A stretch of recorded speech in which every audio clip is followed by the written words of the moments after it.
On Sunday, June 13th, 1920, the Post Office Department put a ban on mailing humans through the mail. Now, as crazy as that sounds, we all know that in order for a law to pass, an action has been made towards that law. I'm here to tell you a few stories, quotes, facts, and statistics about this event. In other words, June 13th is my birthday. So what really happened? Grabbed from an article from blogger Carolina Gov, in 1914, a couple was divorced. They lived in two different cities in Indiana. So instead of having to sit there and see each other, they just decided that it might be easier just to send the baby through the post office. For only 17 cents, a mother sent the baby through the post office in a box labeled Live Baby. I don't blame her, it was only 17 cents.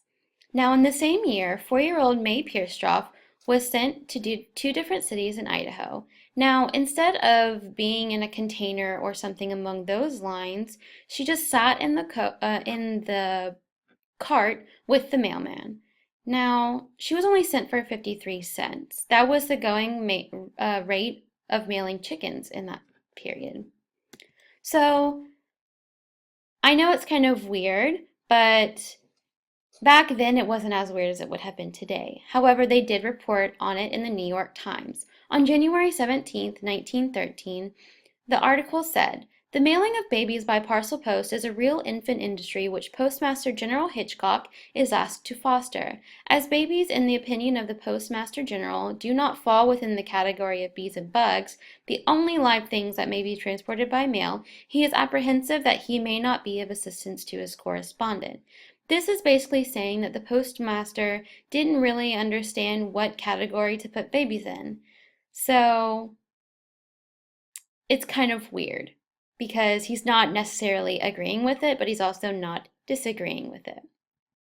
Now, after the ban was passed in 1920, they reported again in the New York Times. It said, "Children may not be transported as parcel post. First Assistant Postmaster General Coons has ruled in passing upon 2 applications received at the Washington City Post Office for the transportation of children through the mails."